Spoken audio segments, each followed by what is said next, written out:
Hi, BookTube. It's Gina, and I am here today on a glorious Sunday morning here in the Pacific Northwest to do the Moody Reader Book Tag. If you see me looking over, it's because I've got my computer kind of propped up over here so I can read the prompts. I'm trying to figure out my settings for this and the best way to be able to kind of read questions and talk at the same time. I was tagged by Kelly at Books I'm Not Reading to do this tag. I'm super excited. I like the idea of this tag. It's a lot of fun to hear everybody's answers. And the tag was created by Brittany at Slanted Spines. And I will, of course, link Kelly and Brittany's channels both below. So let's get started. Question number 1, do you consider yourself a mood reader? And I suppose I do. I like to read, I like to read a lot of different things, and I would say sometimes I'm in the mood to read a mystery, sometimes I'm in the mood to read a classic, sometimes I'm in the mood to read a fantasy. Although that doesn't preclude me from reading one of those things if it's on my reading list of things I want to get to today. But yes, I definitely do have a tendency to pick things up based on how I feel. For instance, today is a beautiful sunny summer day, so I'm going to go sit outside on my deck. Actually, I am going to finish reading The Call of Cthulhu today, which is horror, which is probably not what my mood would drive me to today, but which is a book that I'm working on and want to finish. So I'm moody, but not as a requirement. I can step out of my moods if I want to. Question number 2, do you set TBR lists and do you stick to them? And no, I do not do a TBR list, and therefore I have nothing to stick to. This may change as I get more into BookTube and reading. So for instance, right now I'm thinking about May because there is a read-along with Kate Howe. She's doing the read-along of Betty Smith's A Tree Grows in Brooklyn, and I do want to read that. So that's sort of on a TBR because I know I want to read that in May, but I don't have a list otherwise or can keep track. I'm starting to get these little piles going down below me of things I'm working on and things I'm kind of have just bought that I maybe want to get to, but I don't have them on an official list. I'm gonna have to figure out what to do with these because piles sitting here in my living room is probably not that sustainable. So far, my producer Greg has not complained about it, but I think it's gonna start getting on both of our nerves if I've just got kind of random piles. So I might have to start a TBR. So I don't know, more on that to come. Question number 3, do books affect you emotionally? And yeah, of course they do. I think I can't read a book and not be impacted if it's well done. I think I've read some books where they try to manipulate you into feeling sad or a specific way, and that drives me absolutely bonkers when you can tell that the book is trying to affect you emotionally. So that probably has the opposite effect.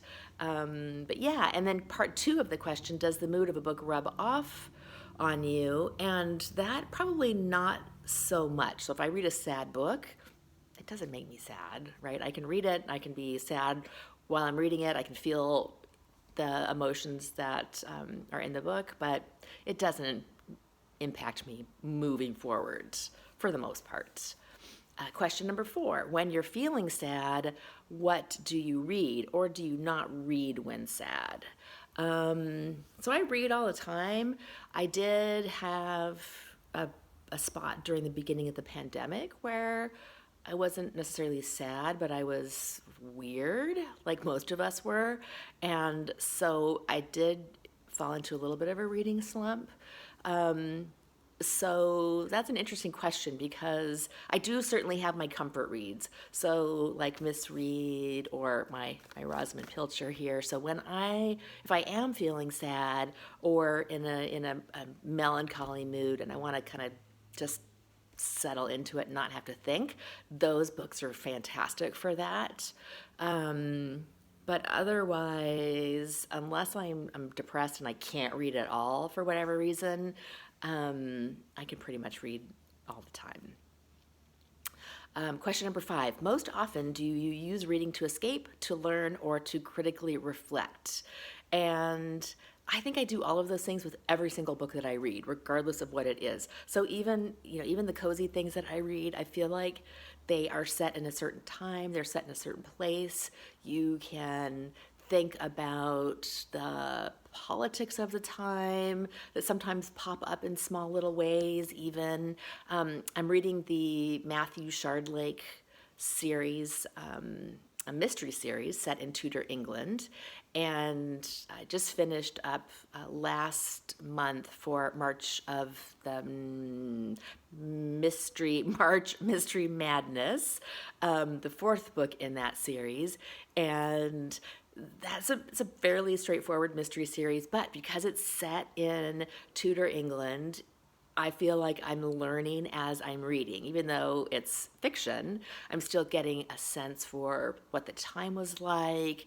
It's talking about religion and how religion fits into people's lives and people's sort of community and the state. And so I feel like even though it's a mystery series, there's something I can learn from that. And that's what I like the best. I like to read whatever I read and escape, learn, and reflect on it regardless of what it is or what type of book it is. I think they're all an opportunity to do all 3 of those things. Question number 6. What is a book that made you laugh out loud?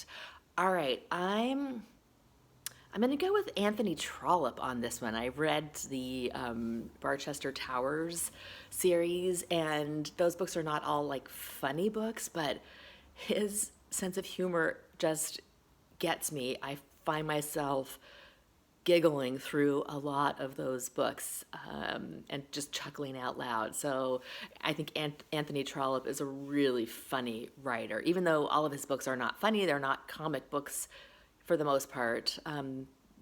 They're very funny lines and very funny situations that the characters find themselves in. So I'm constantly chuckling when I'm reading those Anthony Trollope books. Question number 7. What is a book that has made you cry, or if you don't cry, one that really moved you? And the last book I cried, I think, was a long time ago. It was A Monster Calls, which is a book by Patrick Ness, a middle grade book that deals with grief and guilt and death, and I did cry at the end of that one, and I've talked about that in a prior video. But the one I wanted to talk about for this is Fool's Errand by Robin Hobb. This book is part of the Realm of the Elderlings series of 16 books. This is book number 1 in the Tawny Man trilogy of that series, and I absolutely loved this series. This was one of the most sublime reading experiences of my life when I read this series basically from start to finish in 2019. I was going to say last year, but last year is just a wash. Nothing happened last year. 2019, and I read them kind of one after the other, and it was just wonderful. But this book is very melancholy. There is something very sad that happens, and I definitely did feel that and was saddened by it. So I'm going to say this is Robin Hobb. Read this series if you have not. I absolutely loved it. It's wonderful. Question number 8. What is a book that you didn't even know how you felt about it? And for this one, I'm going to go with the poetry book because I'm trying to read more poetry. And so I grabbed this. I read this a couple years ago. This is Sarah, or The Existence of Fire by Sarah Moods, and it's a skinny little poetry story. It is a story, And I think I don't know how to read poetry. I don't understand it. I'm gonna try because I think it's wonderful and it's beautiful. I'll read you a sentence here. When Sarah was gone, Sarah's dog slept 800 days on a beach. He grew his hair out and let the sand and salt mat his fur. He drank salt water and ate rocks. He would look straight out at the clouds near the horizon and push them around with his gaze. All it takes to be a god is to wait until the thing you want happens. It will always happen, eventually, in some way. And I like that sentence. I like that. I read this and got to the end and went, I don't quite understand what happened. So I would recommend this, I think, but I'm a little perplexed by it, I think, just because it's poetry and I don't really read poetry. But isn't that a beautiful cover? I really like that. Question number 9, are you more likely to read on a sunny day or a cloudy day? And I don't care. I liked Kelly's answer on this one. I do the same thing. A lot of people say, oh, it's sunny, we got to go out and work in the yard today. And I'm like, nope, it's sunny, we got to go outside and read. It's rainy and I need to crawl in bed with my book under the covers and read. So I read whether it's sunny, I read whether it's cloudy, whether it's rainy. I am, after this, because it is sunny today, I'm going to go sit myself out on my deck. I'm going to grab a Cthulhu and I'm going to sit in the glorious sunshine and read my book.